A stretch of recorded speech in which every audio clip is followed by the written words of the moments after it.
78 சங்கீதம் 9 யாராவது ஒருவர் வாசிக்கலாம். ஆயுதம் அணிந்த வில் வீரரான எப்ராயிம் புத்திரர் யுத்த நாளிலே முதுகு காட்டினார்கள். எல்லாரும் கவனிக்கீங்களா? எல்லாரும் ஒரு அல்லேலூயா சொல்லுவோமா? Price the Lord. வசனத்தை கேட்கிற நம்மை கர்த்தர் ஆசீர்வதிக்கிறார். வசனம் என்பது பரத்திலிருந்து கொடுக்கப்பட்ட ஒரு விஷயம். ஆகையினாலே ஆர்வத்தோடு யாரெல்லாம் கேட்கிறீர்களோ அவர்களை அந்த வசனத்தின் ஆசீர்வாதத்தினாலே நிறைத்து திருப்தியா கர்த்தர் நம்மை அனுப்ப போகிறார். பிரைஸ் காட், ஹல்லேலூயா. சரி, எல்லாரும் நல்லா கவனிங்க. ஆயுதம் அணிந்த வில் வீரரான எப்ராயிம் புத்திரர் யுத்த நாளிலே எதை காட்டினார்கள்? முதுகை காட்டினார்கள். முதுகை காட்டுவது என்பது நல்லதா கெட்டதா? சொல்லுங்க.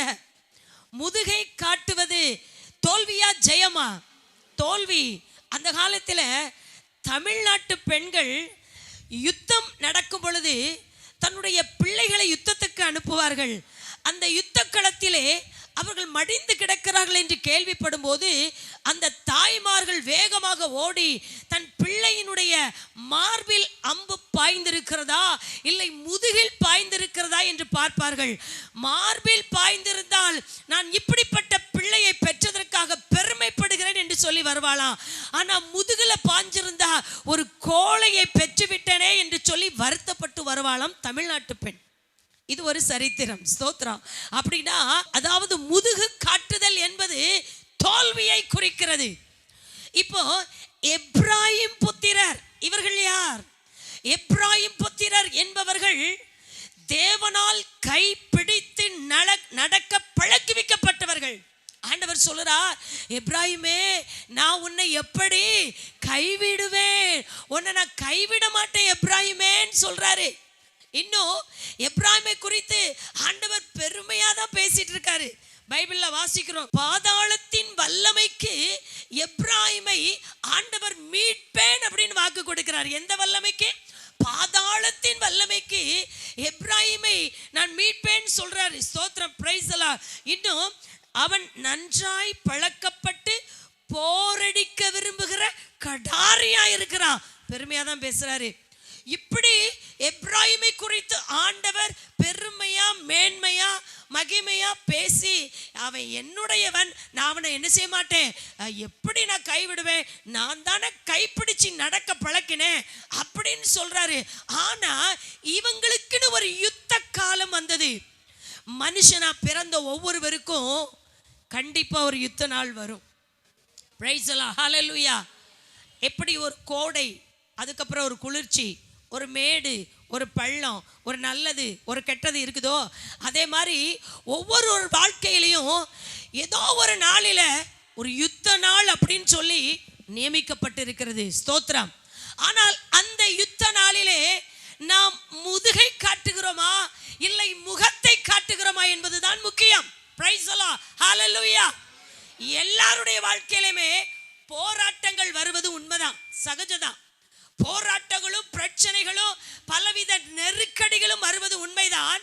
ஆனால் அந்த நேரத்தில் நம்ம எதை காட்டக்கூடாது? முதுகை காட்டக்கூடாது.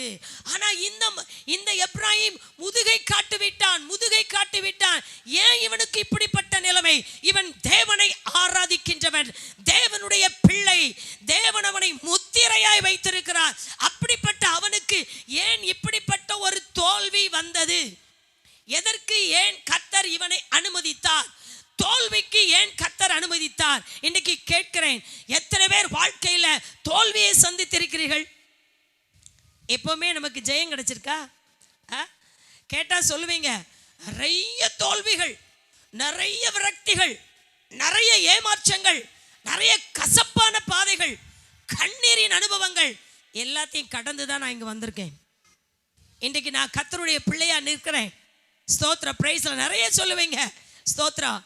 ஆனா இங்க பாருங்க, இவன் எதற்காக முதுகு காட்டினான் அப்படின்னா, நம்பர் 1 என்ன தெரியுமா? ஓசியா 12ஆம் அதிகாரம் 1ஆம் வசனம். எப்ராயிம் முதுகு காட்ட காரணம் 1வது என்ன தெரியுமா? அசிரியரோடு அவன் உடன்படிக்கை பண்ணினான். யாரோடு?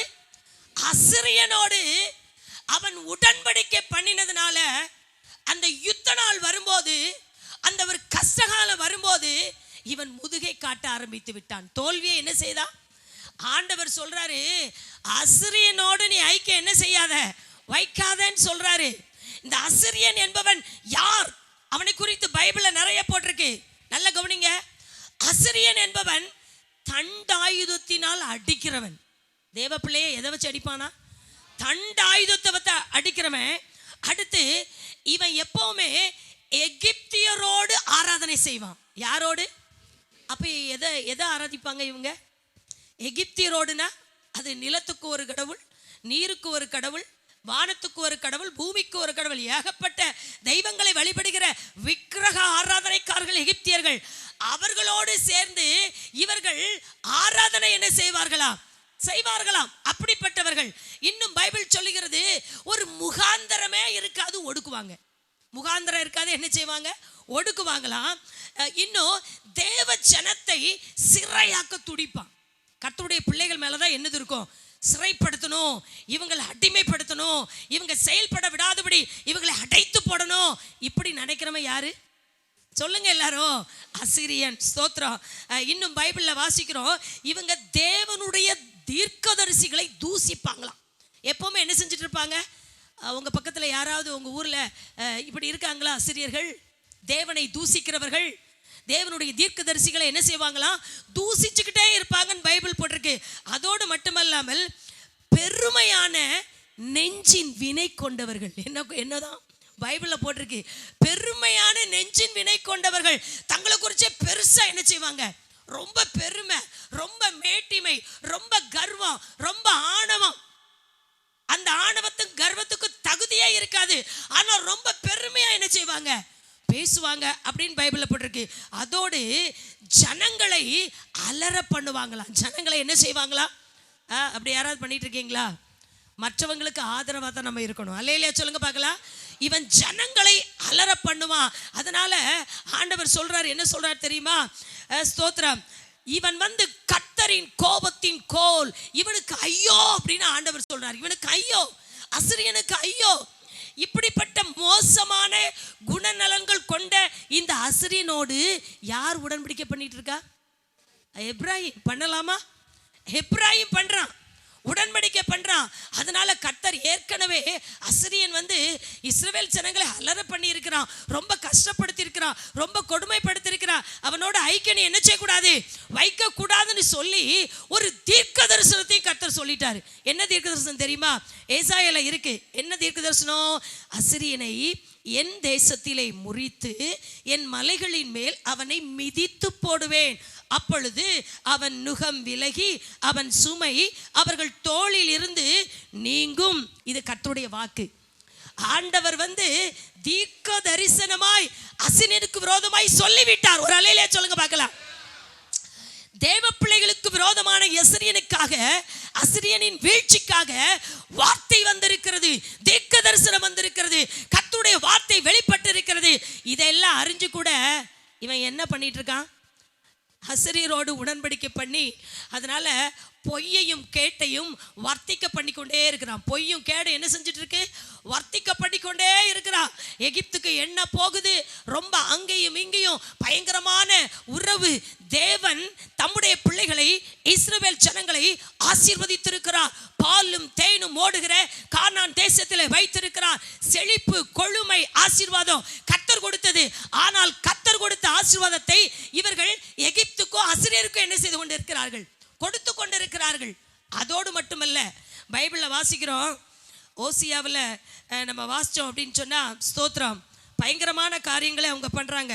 5ஆம் அதிகாரம் 13ஆம் வசனத்துல நானே வாசிக்கிறேன். எப்ராஹிம் தன் வியாதியையும் யூதா தன் காயத்தையும் கண்டபோது எப்ராஹிம் அசிரியர் அண்டைக்கு போய் யாரை ராஜாவின் இடத்தில் ஆள் அனுப்பினான். ஆனாலும் உங்களை குணமாக்கவும் உங்களில் இருக்கும் காயத்தை ஆற்றவும் அவனால் கூடாமற் போயிற்று. இவனுக்கு வியாதி வந்த உடனே, இவனுக்கு காயம் வந்த உடனே எங்க போறான்? அங்கேயா போனோம்? எல்லாம் நீங்க கவனிங்க, கடைசியில் தான் உங்களுக்கு ஆன்சர் கிடைக்கும். ஃபர்ஸ்ட் நல்லா கவனிங்க. கர்த்தர் அவரே ஔஷதமா இருக்கிறார். காயத்தை மாற்றக்கூடிய கர்த்தர் நம்முடைய கர்த்தர். காயத்தை கட்டுகிறவர், எண்ணெய் போட்டு அந்த காயத்தை ஆற்றுகிறவர். அவர் ஒரு நல்ல சமாரியன். அவர் அப்படியே விட்டு விடுகிறவர் அல்ல. காயப்பட்டு வருத்தப்பட்டு கஷ்டப்பட்டு கிடக்கிறவர்களை ஆண்டவர் சொஸ்தமாக்குறவர். நம்முடைய தேவன் அப்படிப்பட்ட நல்ல தேவன். அவர் இருக்கும்போது இவர்கள் காயத்துக்கும் வியாதிக்கும் யார்கிட்ட போய் நின்றுட்டு இருக்காங்க? சரி, ஏதாவது பண்ணு, உன் எண்ணெயை கொடு, உன்னுடைய மருந்தை கொடு அப்படின்னு சொல்லி ராஜா கிட்ட ஆள் அனுப்பி, அந்த ராஜா பேர் என்னது, யாரே, அவன்கிட்ட ஆள் அனுப்பி நாங்கள் எல்லாரும் இப்போ வியாதியால், எப்ராஹிம் தான் அப்படி பண்ணுறான், வியாதியா கிடக்குறோம், கொஞ்சம் வியாதி நீங்க ஏதாவது பண்ண முடியுமா அப்படின்னு சொல்லி அவன்கிட்ட போய் கேட்டுட்டு இருக்காங்க. இது கர்த்தருக்கு பிடிக்குமா? கர்த்தருக்கு பிடிக்குமா? தெய்வ பிள்ளைகளே, வாழ்க்கையில் மேடு வெள்ளம் வரும்போது ஆண்டவருடைய பாதத்தில் விழணும். ஆண்டவரிடத்தில் ஔஷதம் இருக்கு, சுகம் இருக்கு, பலன் இருக்கு, விடுதலை இருக்கு, வெற்றி இருக்கு, ரட்சிப்பு இருக்கு, மேன்மை இருக்கு, மகிமை இருக்கு. இதை விட்டுக்கிட்டு வேற எங்கேயோ இருக்கிற அசிரியன்ட்ட என்ன செய்யக்கூடாது? உடன்படிக்கை பண்ணி ஹெல்ப் பண்ணு. புறஜாதிட்ட போய் இன்னைக்கு புறஜாதிகளே மனதுக்கு நிம்மதி இல்லாமல் எத்தனை பேர் தற்கொலை பண்ணுகிறார்கள், எத்தனை பேர் பயங்கரமாய் வேதனைப்பட்டு அழுது கொண்டிருக்கிறார்கள். அவர்களை நம்மிடத்தில் இழுக்க வேண்டும், அவர்களை தேவ சபைக்கு கூட்டிக் கொண்டு வரணும், அவர்களை நம்ம இழுத்து உன்னதமான தேவனை குறித்து நம்ம சொல்லணும். அதை சொல்றதுக்கு பதிலாக அசிரியன் யாரை போய் அசிரியங்கிட்ட போய் என்ன செஞ்சுட்டு இருக்கான்? இதனால இவனுக்கு ஒரு சோதனை வரும்போது கர்த்தர் என்ன செஞ்சிட்டார்? விட்டுட்டார். ஸ்தோத்திரம். அசிரியன் அப்படி ரொம்ப ஐக்கியம் வைத்ததுனால அது தேவனுக்கு பிடிக்கல. தேவனோடு உறவாட வேண்டியவன் இப்ப யாரோடு உறவாடிட்டு இருக்கான்? அசிரியர்களோடு. கர்த்தரோடு உறவாடணும், கர்த்தரோடு பேசணும், தேவ சத்தத்தை கேட்கணும், தேவனோடு அகமகிழணும், தேவனை போற்றணும். உங்களுக்கு ஒரு விஷயம் தெரியுமா? இந்த உலகத்திலே மகிழ்ச்சி எது? உண்மையா ருசிச்சவங்க சொல்லுங்க. இந்த உலகத்திலே ரொம்ப ரொம்ப சந்தோஷமான விஷயம் நீங்க அனுபவிச்சதை சொல்லுங்க பார்க்கலாம். ஏசப்பாவுடைய சமூகத்தில் உட்கார்ந்து ஆராதிக்கிறது, நல்ல பாடி துதிக்கிறது, மனப்பூர்வமா ஏதோ ரொம்ப ஸ்வீட்டா பாடணும் அப்படிங்கிறதுக்காகலாம் இல்லை. என் குரல்ல நான் கர்த்தரை பாடுவேன், துதிப்பேன், அவருடைய பிரசன்னத்தை உணர்ந்தது. அதான் குயில் ராகத்துல எல்லாம் ஆண்டவர் வந்துருவார்னு நினைக்காதீங்க. அவருடைய பிரசன்னம் வரணும், அதுதான் ஜனங்களை ரட்சிக்கும். பிரைஸ் எல்லாம், ஹல்லேலூயா. நாங்கள் வேதாகம கல்லூரியில் படிக்கும்போது கன்வென்ஷன் நடக்கும், எல்லாரும் பாடுவோம். இந்த கன்வென்ஷனில் பாட்டு பாடுவோம்ல, பாட்டு பாடிட்டு இருக்கும்போது நல்லவர் இயேசு நல்லவர்னு ஒரு பாட்டு பாடிட்டு இருந்தோம். அது ஒரு மெயின் ரோடு. போயிட்டு இருக்கும்போது ஒரு மனுஷன் சாகணும்னு போயிட்டு இருந்திருக்கான். கடைசியில் இயேசு நல்லவர், உங்களுக்கு அதை செய்வார் இதை செய்வார்னு அப்படி வரும், ஆண்டவரை புகழ்ந்து பாடும். பாடிட்டு இருக்கும் போதே சாக போன மனுஷன் அந்த வாசல் வழியா உள்ள என்ன செஞ்சுட்டாரு? வந்துட்டாரு. வந்து அங்க உட்கார்ந்து அந்த பாடல் ஆராதனையில அட்டன் பண்ணிட்டு அங்க சொல்லப்பட்ட வசனத்தையும் கேட்டு மனம் திரும்பி போனார். அல்லேலூயா, ஸ்தோத்ரா. பாடல் என்பது தேவ பிரசன்னம் வந்து இறங்கணும். அந்த பிரசன்னம் வரும்போது சாக போகிறவனும் உயிரோடு வந்துடுவான், அவன் சாக மாட்டான். ஸ்தோத்ரா. அப்படிப்பட்ட ஒரு விடுதலை, ஒரு சுகம், இது எல்லாம் தேவ சமூகத்தில் இருக்கு. நீங்க வந்து உணரணும். எங்க போனாலும் திருப்தி என்ன செய்யாது? கிடைக்காது. தேவ சமூகம் தான் ஒரு திருப்தியும் ஒரு ஆசீர்வாதத்தையும் ஒரு மகிழ்ச்சியும் ஒரு மேன்மையை என்ன செய்து கொடுக்குது. இவ்வளவு காரியங்கள் நல்லா தெரிஞ்சு வைத்து கொண்டும் அசிரியன்ட்ட போலாமா? அசிரியன்ட்ட போலாமா? போகக்கூடாது. இவன் அசிரியனோடு உடன்படிக்கை பண்ணி கொண்டதினாலே யுத்த நாளிலே என்னத்தை காண்பிக்க வேண்டியது வந்து விட்டது. ஸ்தோத்திர, பிரைஸ் எல்லாம். ஆண்டவர் சொல்றார், என் தழும்புகளால் உங்களை நான் குணமாக்குகிறேன், என் தழும்புகளால் உங்களை குணமாக்குகிறேன். ஒருவேளை இன்னும் கூட குணமாக்கப்படாதவர்களாய் இந்த இடத்தில் யாராவது இருப்பீர்களே ஆனால் உங்கள் மனம் குணமாக்கப்படுகிறது, உங்கள் சரீரம் குணமாக்கப்படுகிறது. உள் அவயவங்கள் வெளி அவயங்கள் இயேசுவின் தழும்புகளால், இயேசுவின் தழும்புகளால், சிலுவையிலே நமக்காக சிந்தின இரத்தத்தின் வல்லமையினாலே, மரணத்தின் வல்லமையினாலே ஆண்டவர் நம்மை குணமாக்குகிறார், குணமாக்குகிறார். பிரைஸ் தி லார்ட், ஹல்லேலூயா, ஸ்தோத்திர, பிரைஸ் தி லார்ட், ஸ்தோத்திர. அவரால் குணமாக்கப்படாத எந்த ஒரு கிரியையும் நம்ம இடத்துல இல்லை. எந்த காரியமானாலும் கடைசி கட்டமானாலும் சரிதான், அவர்கிட்ட வந்துட்டோம்னா எல்லாமே விடுதலை என்ன செஞ்சிடும். பிரைஸ் தி லார்ட், ஹல்லேலூயா. உங்கள்ட்ட தான் ஏகப்பட்ட சாட்சி இருக்குது. கடைசி தருவாயிலே வந்து இந்த சபைக்கு வந்து இயேசுவை ஏற்றுக்கொண்டு விடுதலை பெற்ற நிறைய பேர் இங்கே இருக்கீங்க, அப்படித்தானே? அப்படியானால் யாரோடு நம்ம ஐக்கியம்? யாரோடு நம்ம ஐக்கியம்? பைபிள் என்ன சொல்லுகிறது? யாரோடு நம்ம ஐக்கியம்? எங்கள் ஐக்கியம் பிதாவோடும் அவருடைய குமாரனாகிய இயேசு கிறிஸ்துவோடும், எங்கள் ஐக்கியம் தேவனோடும் தேவ பிள்ளைகளோடும். அல்லேலூயா சொல்லுங்க பார்க்கலாம். அப்படி ஒரு ஐக்கியம் வைக்கணும். பைபிள்ல வாசிக்கிறோம், மோசே என்பவன் அவனை குறித்து எழுதப்பட்டிருக்கிறது, அவன் பார்வோனுடைய குமாரத்தின் மகன் எனப்படுவதை வெறுத்து, எப்படி என்னதை வெறுத்தானா? பார்வோனின் குமாரத்தின் மகன் எனப்படுவதை வெறுத்து அநித்தியமான பாவ சந்தோஷங்களை அனுபவிப்பதை பார்க்கிலும் தேவனுடைய பிள்ளைகளோடு துன்பத்தை அனுபவிப்பதையே.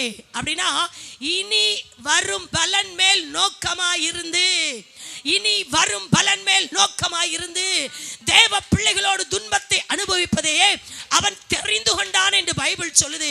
கர்த்தருடைய பிள்ளைகளே, இந்த மோசேக்கு எகிப்தில இருக்கக்கூடிய பொன் எவ்வளவு தெரியுமா?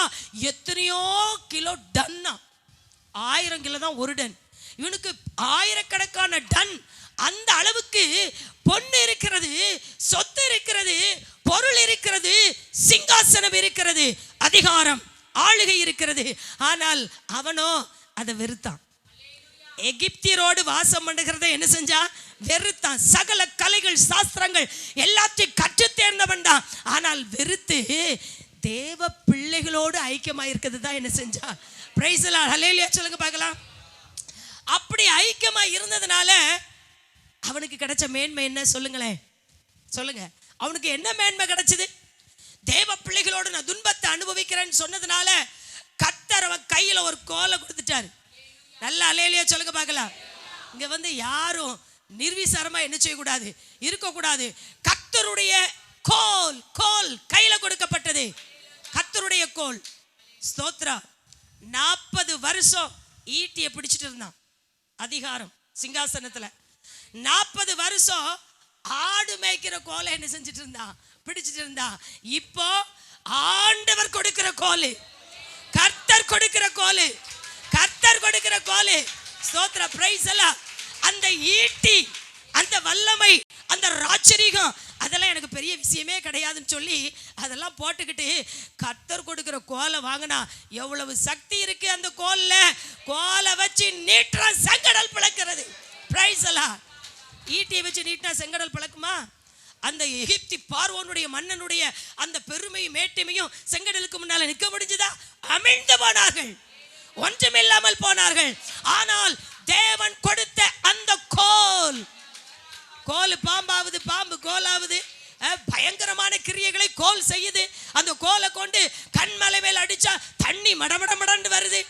பயங்கரமான வனாந்தரம், பயங்கரமான அது தண்ணிக்கு அறிகுறி இல்லாத இடங்கள் எல்லாம் தண்ணியா வந்துட்டு இருக்கு. ஆசீர்வாதம் பொழிந்தருளி கொண்டே இருக்கிறது. ஓ, கர்த்தருடைய அற்புதத்தின் கோல் அவன் கையிலே கொடுக்கப்பட்டது. எப்பொழுது தேவ பிள்ளைகளோடு துன்பத்தை அனுபவிப்பதை அவன் தெரிந்து கொண்டானோ அப்பொழுதே கர்த்தர் அவனுக்கு பரலோக அதிகாரம், பரலோக வல்லமை, பரலோக மகிமையை கர்த்தர் கொடுத்தார். பிரைஸ் அல்லாஹ், பிரைஸ் அல்லாஹ், பிரைஸ் அல்லாஹ். ஆகையினாலே தேவனுடைய பிள்ளைகளே, உங்களுடைய ஐக்கியம் யாரோடு? சிலர் வந்து ரொம்ப பெரிய கோடீஸ்வரர்கள் எங்களோடு பழகுகிறார்கள் என்று சொல்லி அவர்களோடு ரொம்ப என்ன செய்வார்கள்? புறச்சாதி மார்க்கத்தோரோடு ஐக்கியம் வைத்து அவர்கள் சொல்லுகிறதை கேட்டு முடிவிலே தோற்று போவார்கள். முடிவிலே மடிந்து போகிறவர்களும் உண்டு. எக்காரணத்தை கொண்டும் இயேசுவுக்காக வாழணும், தேவ பிள்ளைகளோடு ஐக்கியம் வைக்கணும், தேவனோடு ஐக்கியம் வைக்கணும். பிரைஸ் அல்லாஹ். சிலருடைய சாட்சியை கேட்டேன். ஆண்டவரை ஏற்றுக்கொண்டதுனால கணவர் கூட என்ன செஞ்சுட்டு போயிட்டாராம், விட்டுட்டு போயிட்டான். கடைசியில இயேசுதான் வேணும்ன்ற அந்த பெண்களை கர்த்தர் ஆசீர்வதித்து இருக்கிறார். ஹல்லேலூயா. நல்ல கையை தூக்கி ஹல்லேலூயா சொல்லுவோமா? ஆகினாலே தேவ பிள்ளைகளே, நம்முடைய ஐக்கியம் கர்த்தரோடு இருக்கட்டும், நம்முடைய ஐக்கியம் கர்த்தரோடு இருக்கட்டும். ஸ்தோத்திரம். இவன் லட்சக்கணக்கான ஜனங்களுக்கு இரட்சகனாய் மீட்பனாய் கர்த்தர் அவனை மாற்றினார். ஸ்தோத்திரம். எகிப்துக்கு மட்டும்தான் அவன் வந்து அன்றைக்கு இருந்திருந்தா அந்த எகிப்தின் ராஜ்யத்துக்கு மட்டும்தான் இந்த மோசேயை தெரிந்திருக்கும். ஆனால் இப்பொழுதோ எங்கோ ஒரு தேசத்துல இந்த மோசே செய்த காரியத்தை ஒரு கேள்விப்படுறாங்க. அப்போ அவங்க இருதயமெல்லாம் கரைஞ்சி திகில் பிடிச்சிட்டான். திகில் பிடிச்சிட்டு மோசையை பத்தி கேட்கும்போது, அந்த கோலை பத்தி கேட்கும்போது, ஜனங்களை பத்தி கேட்கும்போது, எப்பா இந்த ஜனங்களுக்கு ஆண்டவர் செய்கிற காரியம் இந்த உலகத்துல எந்த தெய்வமும் என்ன செய்ய முடியாது, அவ்வளவு பயங்கரமான காரியத்தை செய்கிறார் என்று சொல்லி ராகாபின் இருதயம் கரைந்தது. ராகாபின் இருதயத்திலே திகில் வந்தது. பயந்தார்கள். எரிகோவின் குடிகள் நடுங்கினார்கள். ஹல்லேலூயா, பிரைஸ் தி லார்ட். ஆகையினாலே நம்முடைய ஐக்கியம் தேவனோடு இருக்கணும். அதை விட்டுட்டு இந்த எப்ராயிம் அசிரியரோடு உடன்படிக்கை பண்ணினதுனால அவன் வாழ்க்கையில் முதுகு காட்ட வேண்டிய சூழ்நிலை வந்துட்டு, இன்றைக்கும் யாராகிலும் சிந்தையிலே ஒரு விசை ஒரு நினைச்சிட்டு இருந்தீங்கன்னா இன்றைக்கு அந்த நினைவை விட்டு கர்த்தருடைய பிள்ளைகளோடு ஐக்கியம் கொள்ளுங்க. அது கஷ்டமா இருந்தாலும் முடிவு சமாதானம். எனக்கு ரொம்ப நெருக்கடியா இருக்குது, எனக்கு என்ன செய்ய போகிறேன், யாராவது எனக்கு உதவி செய்வார்களா அப்படின்னு சொல்லி உலகத்துக்குள்ள போயிடாதீங்க. கர்த்தருடைய சமூகத்தில் வந்து முகங்குப்புற விழுந்து ஜெபித்து பாருங்க. தேவன் அருளும் ஆசீர்வாதத்தை நம்ம கண்ணார பார்ப்போம், அதை அனுபவிப்போம். ஹல்லேலூயா. அப்ப எல்லாரும் சொல்லுங்க, முதலாவது அவன் தோற்று போக முதுகு காட்ட என்ன காரணம்? எல்லாரும் சத்தமா சொல்லுங்க பார்க்கலாம். அசிரியனோடு என்ன செஞ்சான்? அதனால யாரும் அசிரியர்களோடு உடன்படிக்கை பண்ணாதீங்க, தேவனோடு உடன்படிக்கை பண்ணிட்டோம். என்ன உடன்படிக்கை? இரத்த உடன்படிக்கை. இரத்தத்தை சிந்தி நீ என் பிள்ளை, நான் உங்க ஆண்டவர் சொல்லியிருக்காரு, எம்மா நீ என் பிள்ளை, நான் உனக்கு தகப்பன். இரத்த உடன்படிக்கை, இதை யாராலும் மாற்ற முடியாது, யாராலும் பிரிக்க முடியாது. இரத்த உடன்படிக்கை பண்ணின கர்த்தருடைய பிள்ளைகளை சேர்க்கும்படி இயேசு வரப்போகிறார். அவர் சீக்கிரம் வரப்போகிறார். வருகிறவர் சொன்னவர் தாமதிப்பதில்லை. ஒருவேளை தாமதித்தாலும் அநேகர் ரட்சிக்கப்படுவதற்காக தாமதிக்கிறார். ஆனால் அவர் சொன்ன வார்த்தை கண்டிப்பா நடக்கத்தான் போகுது. Price the Lord. ஆகினாலே இந்த உலகத்தில் உள்ள அசிரியன், இந்த உலகத்தில் உள்ள எகிப்தியன் உலகத்தில் உள்ள ஆசீர்வாதங்களை காட்டி மயக்குமான். ஆனால் நம்முடைய ஆண்டவரோ உலகத்தின் ஆசீர்வாதங்களை தருவதோடு விண்ணுலக ஆசீர்வாதத்தை தருகிறார். Price the Lord. பார்வோனின் சாம்ராஜ்யமும் அவனுடைய செங்கோலும் அந்த நாட்டுக்கு மட்டும்தான் பயன்படும். ஆனால் விண்ணுலகத்துக்கு போயிட முடியுமா? ஸ்தோத்ரா. அந்த பிரமிட்ல கொண்டு வச்சாலும் ஆண்டாண்டு காலம் பிரமிட்டுக்குள்ளே தான் அவன் இருக்கணும். உயிர்த்தெழுதலை என்ன செய்ய முடியாது. ஆனால் மோசையோ உயிர்த்தெழுதல்ல பாருங்க, ஆண்டவர் பாடுபடும் போது அந்த மருருவ மலைக்கு என்ன செஞ்சிட்டான். அல்லேலூயா சொல்லுங்க பார்க்கலாம். இந்த மேன்மை கிடைக்குமா அங்க இருந்திருந்தா? ஸ்தோத்ரா. தேவ பிள்ளைகளோடு துன்பத்தை அனுபவிப்பதை மறுத்திருந்தோம்னா அங்க மோசே எலியாவும் காணப்பட்டார்களே. இன்றைக்கு நம்ம வாசிச்ச அகமகிழ்றமே, அந்த மகிமை எவ்வளவு பெருசா இருந்துச்சு. அந்த மகிமைக்குள்ளே வரக்கூடிய ஒரு மனுஷனாய் கர்த்தர் மாற்றினாரே. ஆகையினாலே புரிந்து கொள்ளுங்கள், தேவ பிள்ளைகளாய் இருக்கிற நாம எக்காரணத்தை விட அசிரியனோடு என்ன செய்யக்கூடாது, உடன்படிக்கை பண்ணக்கூடாது. ரெண்டாவது வாசிங்க, ஓசியா 7ஆம் அதிகாரம் 8ஆம் வசனம். எப்ராயிம் திருப்பி போடாத அப்பம். எல்லாரும் சொல்லுங்க பார்க்கலாம். திருப்பி போடாத அப்பம்னா என்னது? ஒரு பக்கம் வெந்திருக்கு, ஒரு பக்கம் என்ன செய்யல, வேகல. திருப்பி போடாத அப்பம் எப்ராயிம். ஸ்தோத்திரம். ஒரு பக்கம் வெந்தது, ஒரு பக்கம் வேகல. யாராவது சாப்பிடுவோமா? குப்பைக்கு தான் போகும், அதை எரிந்து விடுவோம். யாரும் அதை ருசி பார்ப்பதில்லை. கர்த்தர் சொல்றார், எப்ராயிம் திருப்பி போடப்படாத ஒரு அப்பமா இருக்கிறான், அந்நிய ஜனங்களோடு கலந்திருக்கிறான். ஆண்டவர் சொல்றாரு, ரெட்டை வேஷம். ஒரு பக்கம் தேவ பிள்ளை, இன்னொரு பக்கம் உலகம். ரெட்டை வேஷம் போடுகிறவர்களை கர்த்தர் வெறுக்கிறார். ஆண்டவர் சொல்லுகிறார், அனலாயிரு இல்லைனா குளிராயிரு. நீ வெதுவெதுப்பா இருந்தா உன்னை நான் வாயினின்று என்ன செய்வேன், வாந்தி பண்ணி போடுவேன். உலகத்துக்குள், குடும்பத்துக்குள், சமுதாயத்திற்குள் போகும்போது ஒரு மாதிரி இருக்குது, சபைக்குள்ள வரும்போது ஆண்டவருடைய பிள்ளை போல் காண்பிப்பது அப்படி அல்ல. எல்லா இடத்திலும் நான் தேவனுடைய பிள்ளை என்பதை நீங்கள் நிரூபித்து காண்பிக்க வேண்டும். Praise the lord. Hallelujah, hallelujah. ஏனென்றால் கர்த்தர் நம்மை முத்திரித்திருக்கிறார். நம்முடைய நெற்றியிலே ஒரு முத்திரை உண்டு, தேவனுடைய பிள்ளை, இயேசுவின் பிள்ளை. இன்னைக்கு அந்த வீரியத்தின் மகிமை நமக்கு கூட தெரியல. சில நேரத்தில் சாத்தானுக்கு தெரியும். நம்ம நடந்து போகும்போது பிசாசு விலகி போவான் தெரியுமா உங்களுக்கு? நம்ம நடக்கும் போது, நம்ம செல்லும் பொழுது சாத்தான் நம்மை கண்டு பயப்படுகிறான். காரணம் என்னென்றா, நமக்கு ஒரு முத்திரை போடப்பட்டிருக்கிறது. பரிசுத்தாவின் முத்திரை, இயேசுவின் பிள்ளை என்கிற முத்திரை, பரலோகத்தின் உரிமையாளர் என்கிற முத்திரை கர்த்தர் நமக்கு போட்டிருக்கிறார். ஆகையினாலே எந்த விதமான நிறைய சொல்றாங்க, ஐயோ ஏவல் வந்துட்டு, பில்லி சூனியம் வந்துட்டு, எனக்கு பயங்கரமா இருக்குது. பயங்கரம் அப்படின்னு சொல்லாண்டா, பில்லி சூனியங்களும் ஏவல்களும் நம்மை பார்த்து அலறிவோடும்.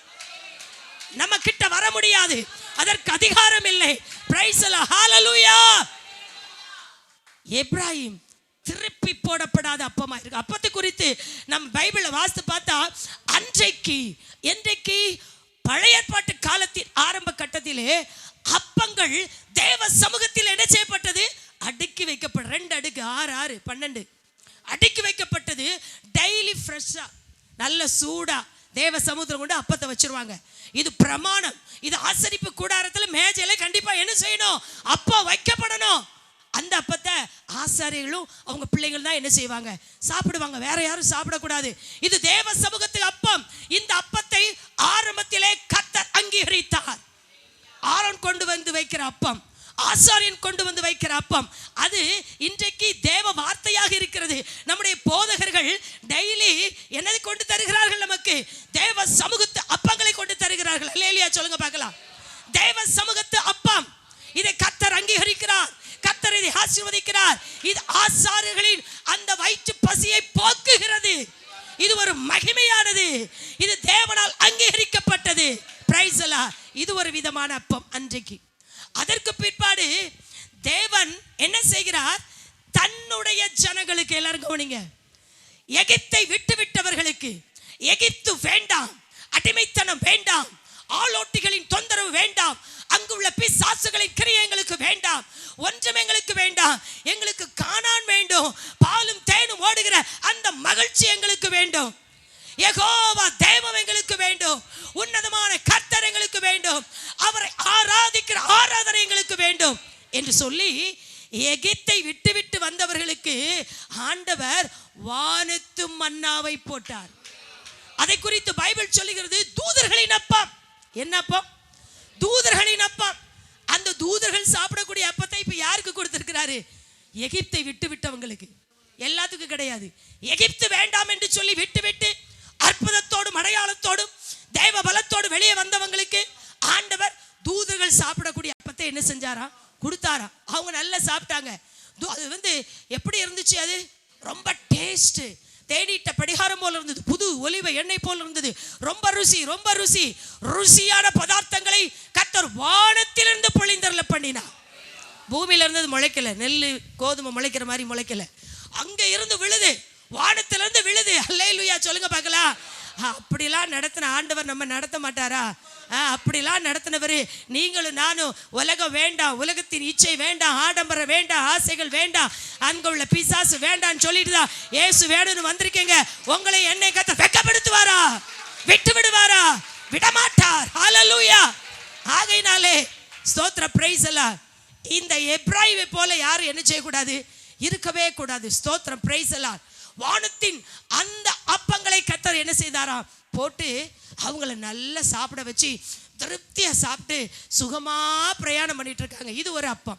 அடுத்து இன்னொரு அப்பம் என்ன அப்படின்னா, இதுக்கு முன்னாடியே இருக்குது, எலியாவுக்கு கொடுத்த அப்பம். ஹல்லேலூயா. இது யாருக்குன்னா, சோர்ந்து கிடக்கிறவனுக்கு. போதும் கர்த்தாவே, என் ஆத்துமாவை எடுத்துக்கொள்ளுன்னு சொல்லி நொந்து ஒன்றும் இல்லாமல் கிடக்கிறவங்களுக்கு கூட இயேசு என்னதை கொடுக்குறார் தெரியுமா? அது தூதம் தான் தட்டி கொடுக்குறான். எழுந்துரு, போஜனம் பண்ணு, புசின்னு சொன்ன உடனே ஃபர்ஸ்ட் கொடுத்த அப்பத்தை சாப்பிட்டுட்டு மறுபடியும் என்ன செஞ்சுக்கிட்டான்? படுத்துக்கிட்டான். அப்போ முதல் கொடுத்த அப்போ இவனுடைய பசியை ஆற்றிடுச்சு, இவனுக்கு நல்ல தூக்கத்தை கொடுத்துச்சு. 2வது தட்டி எழுப்புகிறான் தூதன், எழுந்துரு மறுபடியும் சாப்பிடு. அவன் சாப்பிட்டு தண்ணி கொடுக்குறான். இப்போ இரவும் பகலும் கர்த்தருடைய பர்வதத்துக்கு நடக்கிறான். இது தேவனுடைய சித்தத்தை செய்ய, தேவனுடைய ஊழியத்தை செய்ய, தேவ திட்டத்தை நிறைவேற்ற. ஹல்லேலூயா. நம்முடைய ஆண்டவர் நம்முடைய சரீரத்தின் அந்த பசியையும் ஆற்றுகிறார், அவருடைய பசியையும் ஆற்றுகிறார். ஆத்தும பசி. தேவன் மிகப்பெரிய திட்டத்தை வைத்திருக்கிறார். என்ன திட்டம்? யேசபேலின் கிரியைகள் அழிக்கப்பட வேண்டும், ஆகாபின் கிரியைகள் அழிக்கப்பட வேண்டும், அவன் மகனின் கிரியை அழிக்கப்பட வேண்டும், தேசம் சுபிட்சம் பெற வேண்டும். இஸ்ரவேல் தேசம் என்பது யெகோவா தேவனுக்கு சொந்தம். ஆனால் அந்த ஏத் பாகாலின் குமாரத்தி, தீரு ராஜாவின் குமாரத்தி இஸ்ரவேலுக்குள் வந்தபோது இஸ்ரவேல் தீட்டுப்பட்டு விட்டது. அவள் வரும்போது சீதனத்தோடு வந்தா. எல்லாரும் சீதனத்தோட வேற மாதிரி வருவாங்க. இவன் பாகால் தீர்க்கதரிசியே கூட்டிட்டு என்ன செஞ்சுட்டா? வந்துட்டா. பாகாலின் குரூப்பையே பரிசுத்தமான தேவன் இருக்கக்கூடிய இடத்துல கொண்டு வந்து வச்சுட்டா. ஆகினாலே இதை நிர்மலமாக்க வேண்டும், இதை அழிக்க வேண்டும். அதற்கு கர்த்தர் எலியாவுக்கு ஒரு போஜனத்தை கொடுத்தார், அப்பத்தை கொடுத்தார். அந்த அப்பத்தை சாப்பிட்ட பொழுது ராத்திரி பகல் சாப்பிடவே இல்லை. எத்தனை நாள்? 40 நாள். அவ்வளவு ஒரு சக்தியோடு, ஒரு பலத்தோடு, ஒரு வல்லமையோடு கர்த்தருடைய பர்வதம் வரைக்கும் என்ன செஞ்சா? போனா. பிரைஸ் எல்லாம். இது ஒரு அப்பம். இன்னொரு அப்பம் என்ன தெரியுமா? இன்னொரு அப்பம் ஸ்தோத்திரம், இயேசு கிறிஸ்துவின் கைக்கு போன அப்பம். இயேசு கிறிஸ்துவின் கைக்கு போன அப்போ ஜனங்கள் கூட்ட கூட்டமாய் வந்திருக்கிறார்கள். ஸ்தோத்திர, பிரைஸ் எல்லாம். ஆண்டவர் பார்க்குறாரு. என்ன சொன்னார் தெரியுமா? பெய்ப்பன் இல்லாத ஆடுகள் போல இவங்க எல்லாம் என்ன செய்கிறாங்க? இருக்கிறாங்க. என்ன கூட்டம் வந்திருக்கிறாங்க. 3 நாள் அவங்களுக்கு உபதேசம் கொடுக்குறாரு. 3 நாள் அவங்களுக்கு பசிக்கவே இல்லை. எத்தனை நாள் பசிக்கவே இல்லை. இன்னைக்கு கூட இன்னைக்கு கூட்டங்கள்லாம் நடக்குது. இன்னைக்கு அநேகர் வீட்டில் உட்கார்ந்துட்டு இருக்கீங்க. ஆனால் ஆசையோடு வரணும். கால்நடையாக ஓடி வராங்க. இன்னைக்கெல்லாம் ஆட்டோ, பஸ் அது இதுன்னு இருக்கு. அன்னைக்கு கால்நடையாய் வனாந்தரத்திற்கு இயேசு கிட்ட போனா எனக்கு ஒன்று நடக்கும்னு சொல்லி நம்பிக்கையோடு போனாங்க. சிலர் பார்க்க போனாங்க, சிலர் நல்ல சாப்பாடு கிடைக்குன்னு போனாங்க, சிலர் அற்புதம் நடக்கும். ஏதோ ஒன்று நீங்கள் என்ன நினச்சிட்டு வரீங்களோ அது நடக்கும். இயேசு கிட்ட வந்தால் நம்ம நினைக்கிற எதுவானாலும் நடக்கும். பிரைஸ் எல்லாம். ஹல்லேலூயா. அப்படிதான் நம்பி ஓடி ஓடி போறாங்க. ஐயோ இவங்களுக்கு மேய்ப்பன் இல்லையே, லீட் பண்ண ஆள் இல்லையேன்னு கர்த்தர் நினைச்சு மனதுருகி அவங்களுக்கு உபதேசம் பண்ணி அற்புதங்களை செஞ்சு முடிச்சாரு. முடிச்சதுக்கு அப்புறம் பார்க்குறாரு, ஐயோ 3 நாள் ஆயிட்டு சாப்பிடலையே, நம்ம தான் என்ன செய்யணும்? சாப்பாடு கொடுக்கணும்னு சொல்லி அந்த காரியம் உங்களுக்கு தெரியும். கடைசியில் இருக்கிற அப்பத்தை, இருக்கிற மீனையை கொண்டு இயேசுவின் கரத்தில் என்ன செஞ்சாங்க? கொடுத்தாங்க.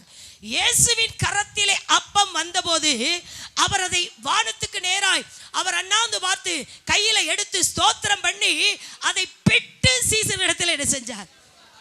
எல்லாம் பந்தி வரிசையா உட்கார்ந்துருக்காங்க. ரொம்ப ஒழுங்கு பார்த்தீங்களா? 50 பேராய், 100 பேராய். அந்த புல்லின் மேல அடிப்படியெல்லாம் கிடையாது. 3 நாள் சாப்பிடலையா? ஒரே அடிப்படி அப்படி நடந்துச்சா? 3 நாள் அந்த கூட்டம் ஆயிரக்கணக்கான பேர் இருக்கிறார்கள். அந்த கூட்ட நெரிசலில் பலி அப்படின்னு எதுவும் வந்துச்சா? ஒன்றும் கிடையாது. ரொம்ப நீட்டா டிசிப்ளினா வரிசையா உட்கார்றாங்க. எல்லாரும் அமைதலா உட்கார்றாங்க.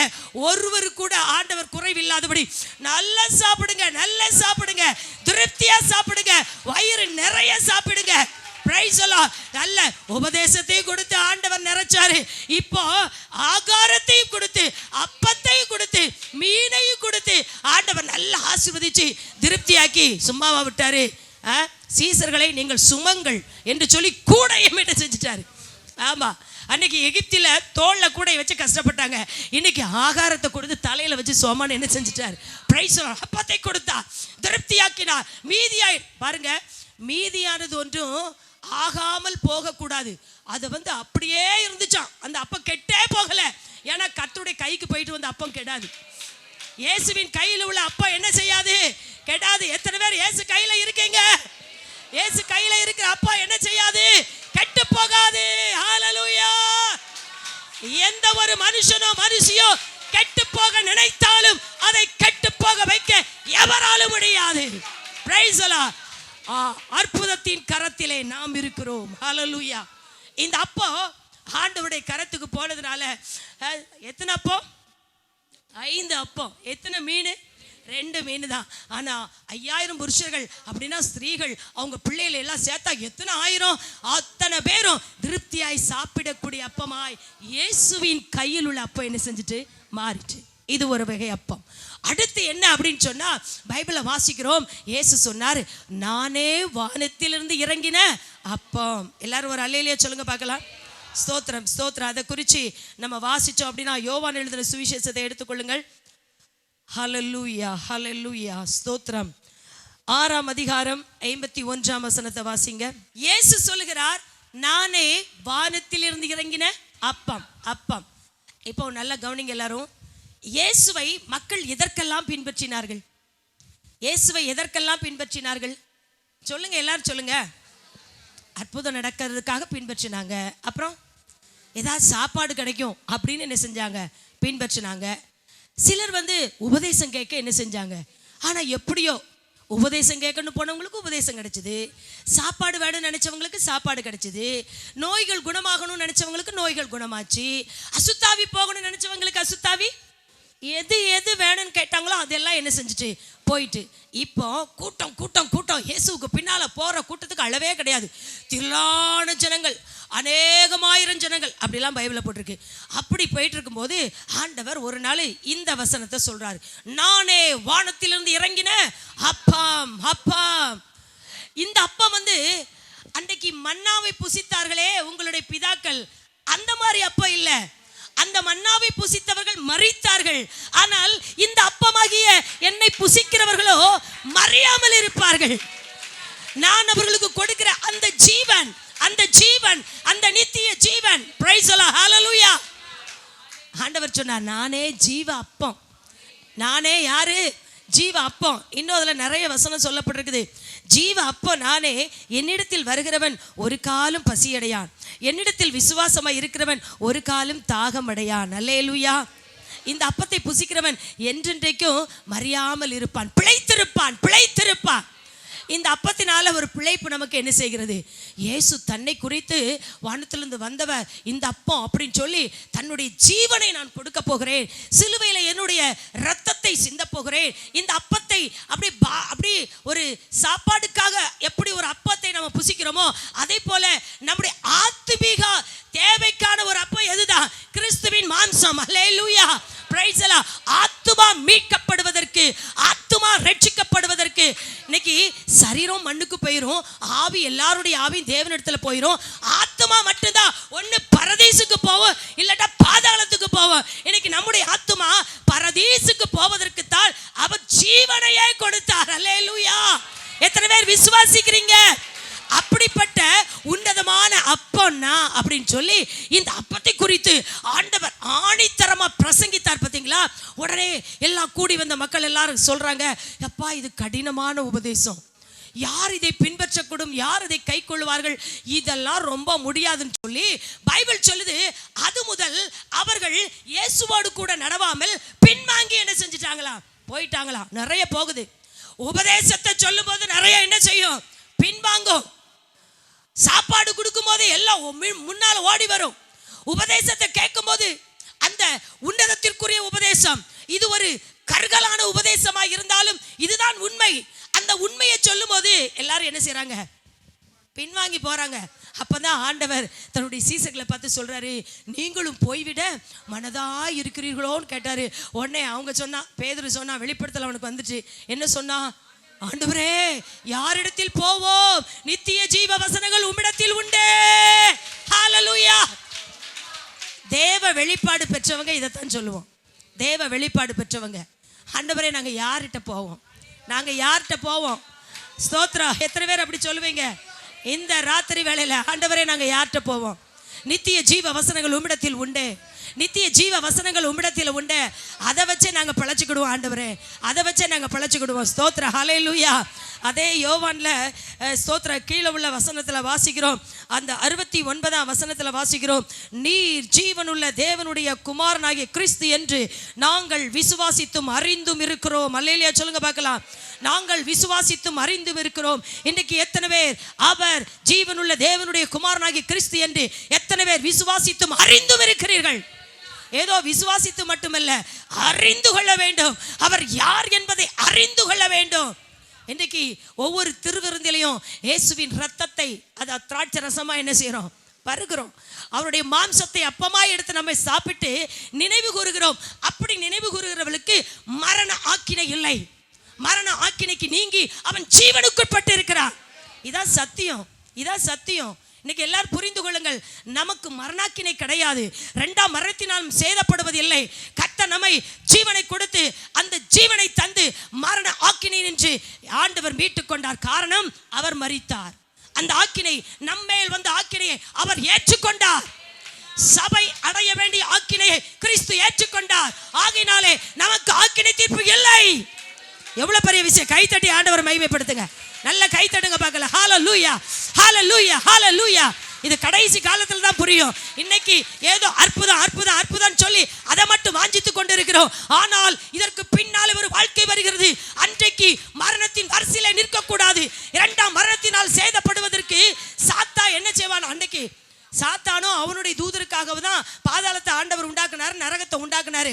ஆனா மனுஷன் அவனை ஃபாலோ பண்றதுனால அங்க போய் நின்றுட்டு இருப்பாங்களா நிறைய மக்கள். அப்போ அந்த நரகத்துல போய் விழுனா யாரும் விழுவாங்களா? தூதன் போய் என்ன செய்வான்? தள்ளுவான். தூதன் போய் என்ன செய்வா? அவர்கள் தள்ளப்படுவார்கள். அந்த தள்ளப்படுற இடத்துல நம்ம நிற்க மாட்டோம். ஹல்லேலூயா. ஐயோ பயமா இருக்குதேன்னு சொல்லி அலறி கூக்குரல் இடுகிற அந்த ஒரு நிலை நமக்கு வராது.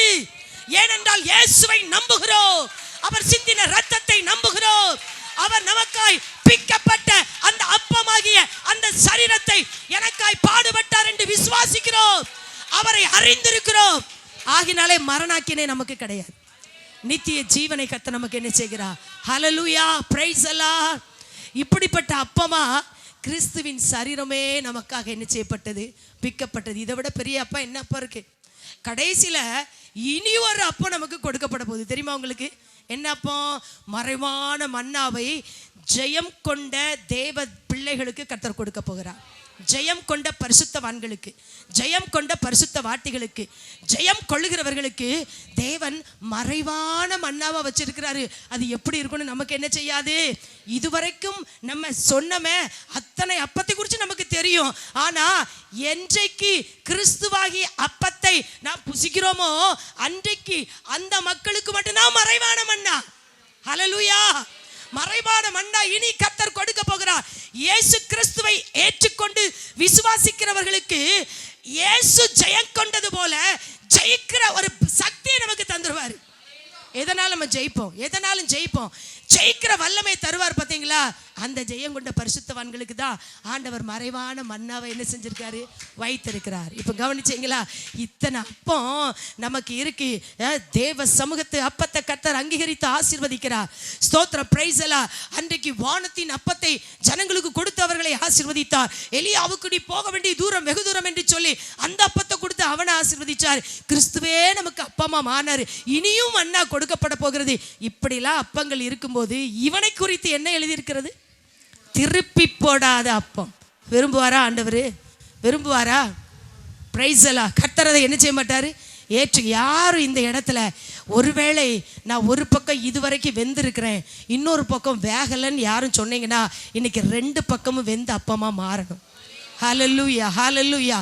பூரணமா இன்னைக்கு இன்னும் ஞானஸ்நானம் எடுக்கல, பரிசுத்தாவின் அபிஷேகத்தை பெறல, ரட்சிப்பை பெற்றுக்கொள்ள ஏதோ சர்ச்சுக்கு வாரேன்.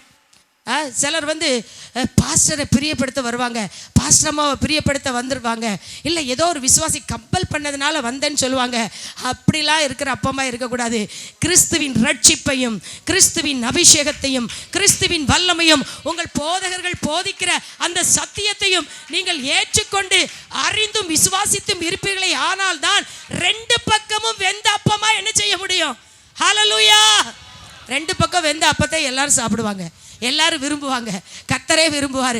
ஆனால் திருப்பி போடப்படாமல் ஒரு சைடு மட்டும் வெந்த அப்பத்தை கர்த்தர் விரும்பவே மாட்டார். இருமனம் உள்ளவன் தன் வழிகளில் எல்லாம் நிலையற்றவனா இருக்கிறான், அவன் கர்த்தரிடத்தில் எதையாகிலும் பெறலாம் என்று நினைக்கவே கூடாது. 2 மனம். ஸ்தோத்திரம், பிரைஸ் எல்லாம். அவன் அலை கடல்ல அலக்களிக்கப்படுகிற ஒரு துரும்புக்கு சமானமா என்ன செய்யறான்? கரைக்கும் வராது, உள்ளேயும் போகாது, அங்கேயும் இங்கே அலக்கழிச்சிட்டு கிடக்கும். அந்த மாதிரி திருப்பி போடப்படாத அப்பமா இருந்தால் இன்றைக்கு கர்த்தர் ஆண்டவர் உங்களை பார்த்து சொல்லுகிறார், நீ மீண்டும் வந்துவிடு, அடுத்த பக்கத்தையும் கொடு. ஒரு பக்கத்தை கர்த்தருக்கு கொடுத்துட்ட, இன்னொரு பக்கத்தையும் கம்ப்ளீட்டா கொடுத்துரு. ஹல்லேலூயா, பிரைஸ் எல்லாம். அப்போ எப்ராஹிம் திருப்பி போடப்படாத அப்பமா இருந்ததுனால கர்த்தர் யுத்த நாளில் அவன் என்னத்தை காமிச்சான்? முதுக காமிச்சான். இன்னொரு வசனத்தை கூட நீங்கள் வாசிங்க பார்க்கலாம். ஸ்தோத்திர, பிரைஸ் எல்லாம். ஓசியா 8ஆம் அதிகாரம் 9ஆம் வசனத்தை வாசிங்க பார்க்கலாம். 3வது பாயிண்ட் என்ன தெரியுமா? எப்ராஹிமர் நேசரை கூலிக்கு பொருத்தி கொண்டார்கள். யாரை பொருத்தி கொண்டாங்க? நேசரை கூலிக்கு பொருத்தி கொண்டார்கள். ஃபர்ஸ்ட் எதனால தோல்வி வந்துச்சு? எல்லாரும் சொல்லுங்க. அசிரியரோடு உடன்படிக்கை பண்ணாங்க, அது ஆண்டவருக்கு பிடிக்கல. 2வது திருப்பி போடப்படாத அப்பமா என்ன செஞ்சாங்க? இருந்தாங்க. 3வது நேசரை கூலிக்கு பொருத்தி கொண்டார்கள். எல்லாரும் சொல்லுங்க பார்க்கலாம். நேசரை, அது என்ன நேசர்? நேசரை கூலிக்கு பொருத்தி கொண்டார்கள். ஸ்தோத்திரம்.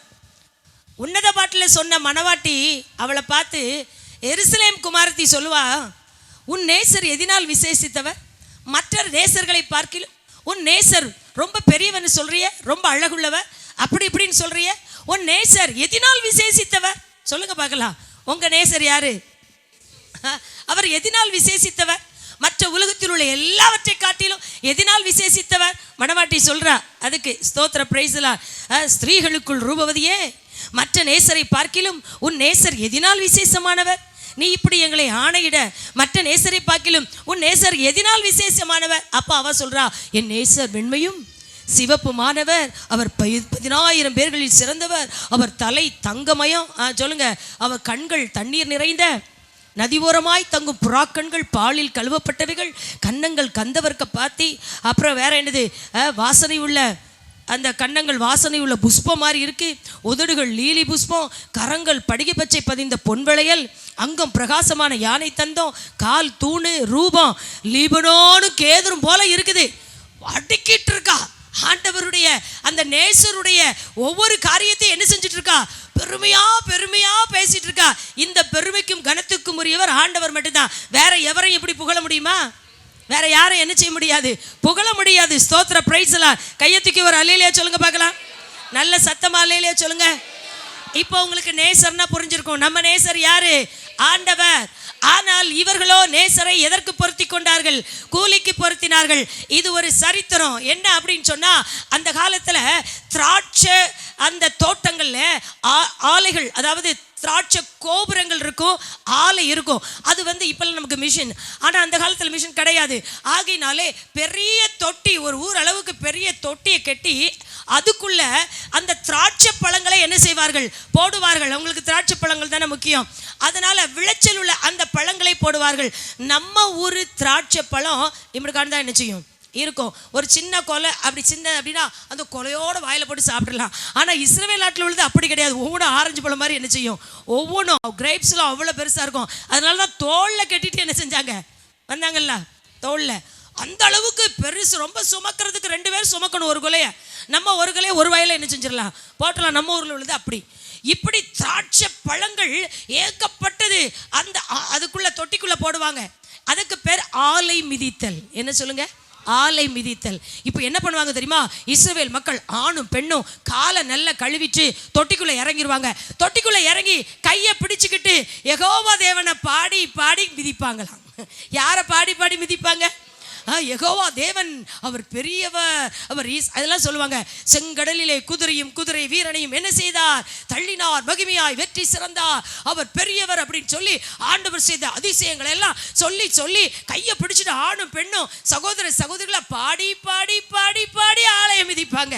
பாடி பாடி காலை மிதிக்க மிதிக்க அந்த ரசம் அப்படி ரத்தம் மாதிரி அந்த அது கோபுரத்தில் போய் என்ன செஞ்சிடும், சேர்ந்துடும். அப்படியே ஃபில்டர் ஆகி போயிட்டே இருக்கும்.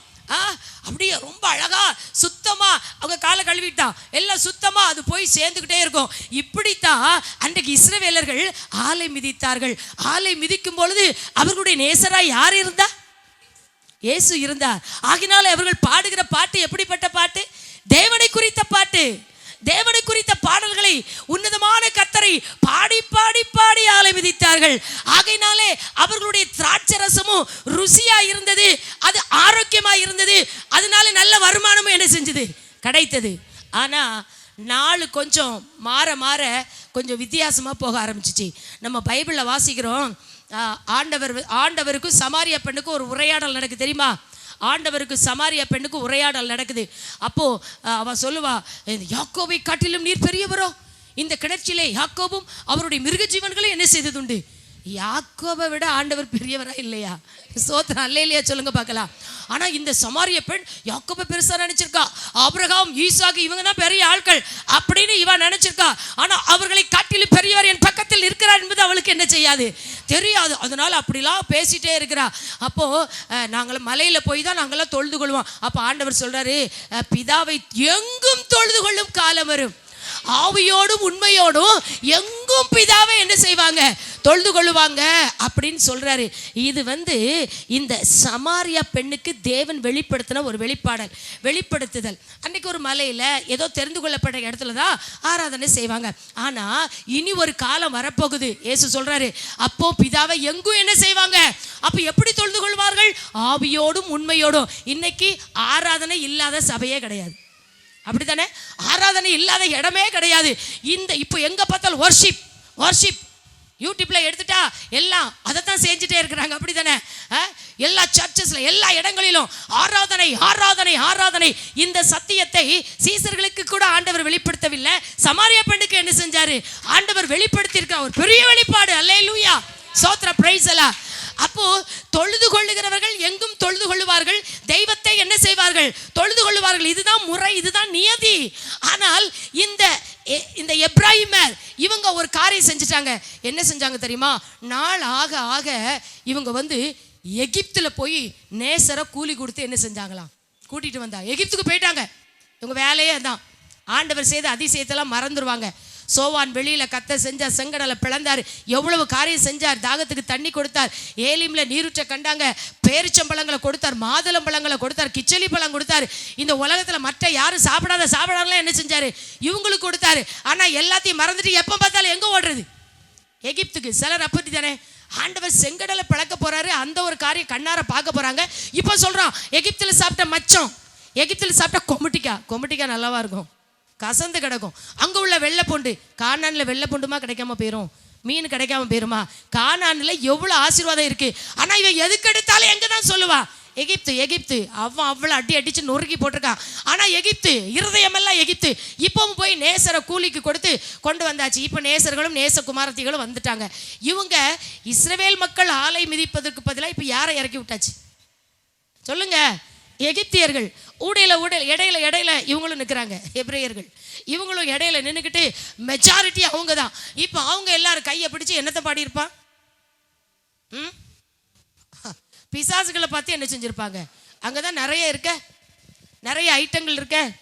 அதுக்கு எல்லாம் சொல்லி நைல் நதியில் உள்ளது, அங்க உள்ளது, இங்க உள்ளது, எல்லாத்தையும் சொல்லி இப்ப பாட்டு என்ன செய்யுது? பாடிக்கிட்டே ஆளை மிதிக்கிறாங்க. இது கர்த்தருக்கு பிடிக்குமா? ஏகோ தேவன் மகிமைப்படுற இடத்துல வேற ஒண்ணு மகிமைப்பட்டு இருக்கு. ஆண்டவர் சொல்றார், என் துதியை வேறு ஒருவருக்கு நான் கொடேன், என் துதியை நான் வேறு ஒருவருக்கும் கொடேன். இன்றைக்கு நீங்களும் நானும் ஆண்டவருக்கு தான் ஃபர்ஸ்ட், முதலும் முடிவும் ஆண்டவருக்கு தான், முழுமை கர்த்தருக்கு தான். அதை விட்டுட்டு வேற ஏதோ ஒரு காரியம், அது சம்திங் ராங். ஹல்லேலூயா. கொடுக்க கூடாது. ஸ்தோத்ரா. கர்த்தர் வைக்க வேண்டிய இடத்துல கர்த்தரை தான் வைக்கணும். வேற எந்த ஒரு ஐட்டத்தை கொண்டு வைக்க கூடாது. அது உங்கள் குடும்பமாய் இருந்தாலும், உங்கள் உறவுகளாய் இருந்தாலும், உங்களுக்கு முக்கியமானவர்களாய் இருந்தாலும், அவர்கள் பின்னாலதான் ஃபர்ஸ்ட் முன்னாடி வைக்கக்கூடியவர் யெகோவா தெய்வம். Praise the lord. ஹல்லேலூயா.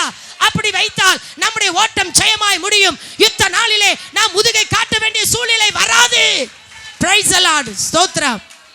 இப்ப பாருங்களேன், இவங்க எல்லாரும் அந்த பேய்களுக்கு சொல்லி இப்ப என்ன ஆச்சு அப்படின்னா, இந்த இஸ்ரவேல் மக்களுக்கு, எப்ராஹிமுக்கு கர்த்தருடைய பாட்டு மறந்து போச்சு. எந்த பாட்டு மறந்து போச்சு? கர்த்தருடைய பாட்டு மறந்து போய் இப்ப எகிப்திய பாட்டு தான் வாயில என்ன செய்யுது? வருது. இன்னைக்கு எங்க பார்த்தாலும் இந்த உலகத்துல நிறைய பாட்டுகள் இருக்குது. இன்னைக்கு கிறிஸ்டின் பாட்டுமே அடையாளம் கண்டுபிடிக்க முடியல. இது கிறிஸ்தவ பாட்டா, கிறிஸ்தவ மியூசிக்கா, இல்லை இது சினிமா பாடலான்னு கூட என்ன செய்ய முடியல. வித்தியாசமாலாம் இன்னைக்கு போயிட்டு இருக்கு. தேவ பிள்ளைகள் பரிசுத்தாவில நிறைந்து காத்திருந்து பாடின பாடல்கள் நாம் பாடும்போது நமக்குள்ள வல்லமை வருது, நமக்குள்ள அபிஷேகம் இறங்குது. இன்னைக்கு பாடுற பாட்டெல்லாம் கேட்கும் போது இருக்கிற ஆவியை என்ன செஞ்சிருது? கீழனிக்கு போயிருது. அப்படிப்பட்ட ஒரு மோசமான காலம் அந்த காலம் மாறி. ஸ்தோத்ரா. இத மாதிரி தான் பண்ணாங்க. எகிப்தியருடைய பாட்டை கற்றுக்கொண்டார்கள். தேவ பிள்ளைகளே, நமக்கெல்லாம் ஆண்டவர் பரலோகத்துல மோசையின் பாட்டு, இயேசு கிறிஸ்துவின் பாட்டு, ஆட்டுக்குட்டியான பாட்டு அங்கே வச்சிருக்காரு. அதையெல்லாம் அவருடைய பிள்ளைகள் மட்டும்தான் கற்றுக்கொள்ள முடியும். எவ்வளவு பெரிய அறிவாளி மியூசிஷியன் எவனா இருந்தாலும் அதை கற்றுக்கொள்ள முடியாது. இயேசுவின் ரத்தத்தால மீட்கப்பட்டவங்க தான் அந்த பாட்டை பாட முடியும். அவ்வளவு மேன்மையும் மகிமையும் சுவையும் இனிமையும் அழகான அலங்காரமான பாடலை கர்த்தர் அங்க வச்சிருக்கிறாரு. அப்படி இருக்கும்போது உலகத்தினுடைய பாட்டுகளுக்கு மயங்கி தெரியக்கூடாது. ஸ்தோத்திரம். அந்நிய தேவர்களை அவர்கள் ஆடி பாடி ஆளை மிதித்து அதுல வர வருமானம் வியாதியையும் பிணியையும் கொடுத்துச்சு. இந்த எப்ராஹிமுக்கு இப்ப என்ன வந்துச்சு? வியாதி, பிணி. அதுலதான் வாஸ்தல்ல ஃபர்ஸ்ட் அவனுக்கு வியாதி வந்த பிறகு இப்ப எகிப்தை விட்டுட்டு எங்க ஓடுதான்? அசரியனுக்கிட்ட. ஸ்தோத்திர. பிரைஸ் எல்லாம். இப்படி பல பிரச்சனை. இதனால கர்த்தருடைய நாமம் மகிமைப்படுவதற்கு பதிலாய் எகிப்தினுடைய கிரியைகள் வெளியரங்கமா வந்துட்டு இருக்கு. இந்த மாதிரி காலகட்டத்தில் தான் யுத்த நாள்னு சொல்லி எப்ராஹிமுக்கு என்ன செய்யுது? அந்த நேரத்தில் அவர்கள் தேவன் அவர்கள் மறந்து போயிட்டார். இவர்கள் யாரை மறந்தார்கள்? தேவனை. ஆனாலும் ஊடையில் ஆண்டவர் சொல்வார், எப்ராயிமே நான் உன்னை எப்படி கைவிடுவேன், எப்ராயிமே நீ என்ற மனம் திரும்பு, உன் சீர்கேட்டை நான் குணமாக்குவேன், நீ திரும்பு நீ திரும்பு நீ திரும்புன்னு சொல்லி கர்த்தர் மீண்டும் மீண்டும் எப்ராயிம்காக அப்படியே புலம்பிட்டே இருக்கிறாரு.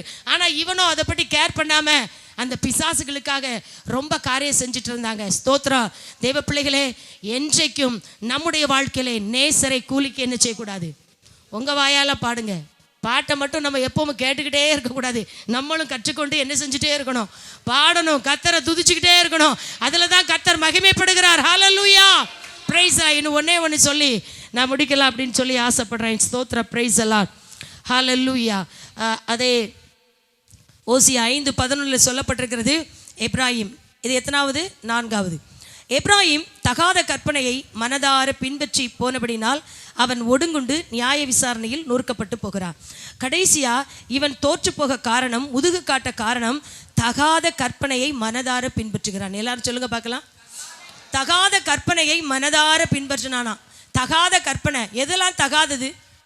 எது தகாதது? வம்பு, பரியாசம், புத்தீனமான பேச்சு தகாது. ஸ்தோத்ரம். இவனே கற்பனை பண்ணிக்கிட்டு அதை உபதேசமாக்கி அதை மக்கள் கை கொள்ள வைப்பது என்னது? தகாதது. ஆதியாகமத்தில் போட்டிருக்கு, உறவின் முறையை மாற்றுவது தகாதது. என்ன உறவின் முறை மாற்றப்பட்டது? மனைவியை பார்த்து இவன் என்ன சொல்றான்? சகோதரின்னு சொல்றான். அது என்னது? தகாதது. அது பைபிளில் போட்டிருக்கு, தகாதது. நிறைய விஷயங்கள் தகாதது அப்படின்னு சொல்லி இருக்குது. ஸ்தோத்திரம். ஒரு நிலம் முட்பூண்டையும் முட்புதரையும் உழைப்பித்தால் அது தகாதது. அதன் முடிவு சுட்டரிக்கப்படுவது தான். அல்லேலூயா. ஆண்டவர் சபையில் வைத்திருக்கிறார். சபைக்குள்ள உட்கார்ந்துட்டு முட்பூண்டை முளைப்பிக்கிறவங்களா இருக்கக்கூடாது, முட்செடியை முளைப்பிக்கிறவங்களா இருக்கக்கூடாது. அதற்கு பதிலாக தேவதாரு விருச்சம், அல்லேலூயா, நல்ல அப்படி அழகான சந்தன மரம், ஸ்தோத்திரம், விலையேறப்பட்ட மரங்களை முளைப்பிக்கக்கூடியவர்களாய் நம்ம இருக்கணும், அலங்கரிக்கப்பட்டவர்களாய் இருக்கணும். அல்லேலூயா.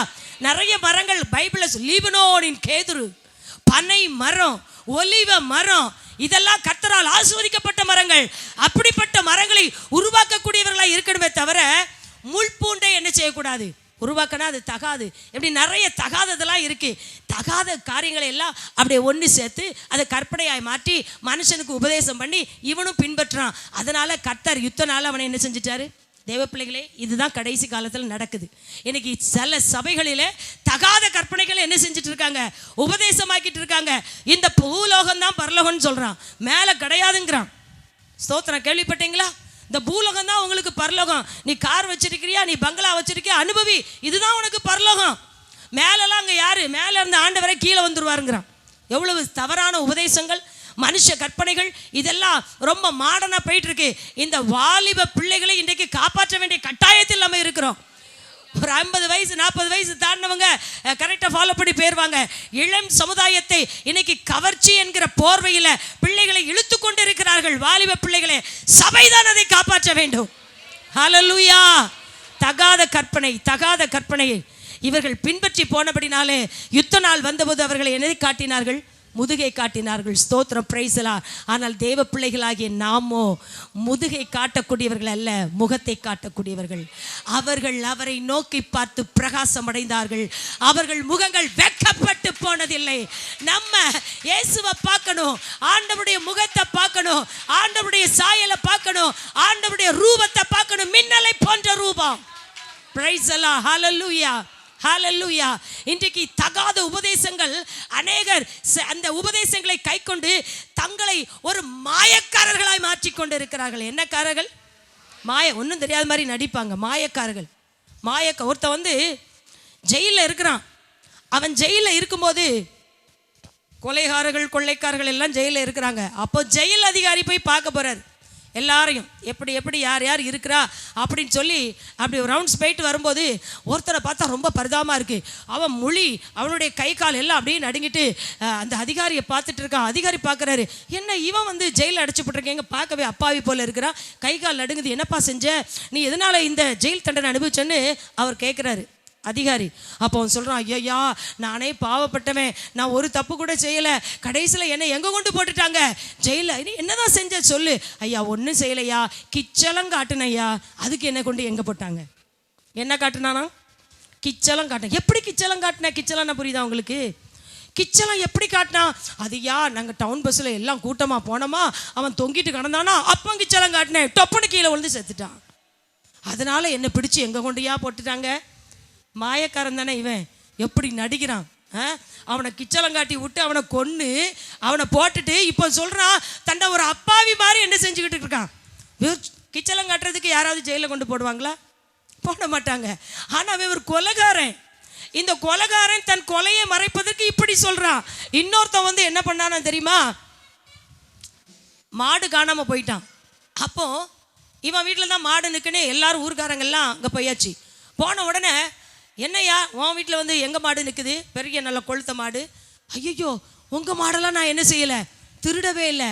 தெருவில் போயிட்டு இருக்கும்போது ஒரு கயிறு கிடந்துச்சு, அதை கயிறு மேலே ஆசைப்பட்டு அப்படி தூக்குனா அதில் என்ன கட்டி போட்டுருந்துருக்காங்க.